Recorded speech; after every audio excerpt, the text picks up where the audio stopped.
ഇന്ന് ഒരു പിറന്നാൾ ദിനമാണ്. ആരുടെ പിറന്നാൾ? എന്നാവും കൊച്ചി മെട്രോയുടെ.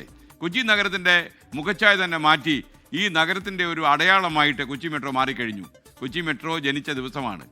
നഗരവികസനത്തിനൊപ്പം ജനജീവിതത്തെയും പുത്തൻ പാതയിലേക്ക് നയിച്ച മെട്രോ കൊച്ചി ജനതയുടെ ജീവിതത്തിൻ്റെ ഭാഗമായിട്ട് 9 കൊല്ലം തികയുന്നു ഇന്ന്.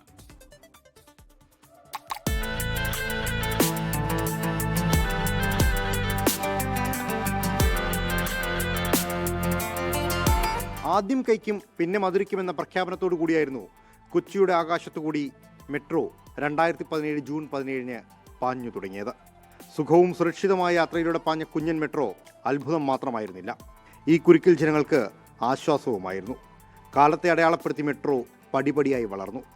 ആലുവ മുതൽ തൃപ്പൂണിത്തുറ വരെ നീണ്ടപ്പോൾ 2022-23 കാലത്തിൽ 5 കോടിയിൽ നിന്ന ലാഭം 2025-26 സാമ്പത്തിക വർഷം 50 കോടിയിലേക്ക് എത്തി. വർഷാവർഷം യാത്രക്കാരിൽ 1 ലക്ഷത്തിലേക്ക് ഉയർച്ച നേടുന്ന സംവിധാനത്തിൽ പ്രതിവർഷം 3.68 കോടിയിലധികം പേർ യാത്ര ചെയ്യുന്നു എന്നാണ് ഔദ്യോഗിക കണക്ക്.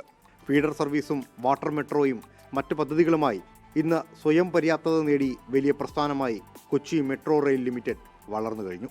പുതിയ കാൽവയ്പായി 2ാം ഘട്ടം കാക്കനാടേക്ക് പിങ്ക് ലൈൻ എന്ന പേരിൽ പടർന്നുകൊണ്ടിരിക്കുകയാണ്. ഈ വേളയിലാണ് 9ാം പിറന്നാൾ.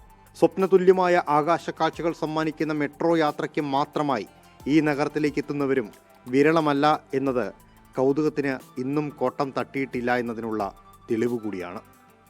കഴിഞ്ഞ 9 കൊല്ലമായി കുരുക്കിൽ നിന്ന് കുരുക്കിലേക്ക് പടർന്ന കൊച്ചി നഗരത്തിൻ്റെ ഹൃദയത്തിലൂടെ ഒഴുകുകയാണ് കൊച്ചി മെട്രോ. ഈ നാടിൻ്റെ അഭിമാന സ്തംഭം എന്നോണം.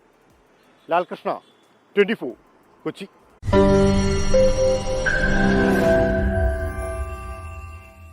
ലോകത്തെവിടെയായാലും ഏത് സമയത്തും 24 വാർത്തകളും ഓഗ്മെന്റഡ് റിയാലിറ്റി പാക്കേജുകളും എക്സ്പ്ലെയിനറുകളും വിശദമായി കാണാൻ ഞങ്ങളുടെ യൂട്യൂബ് ചാനൽ നിങ്ങൾക്ക് സബ്സ്ക്രൈബ് ചെയ്യാം.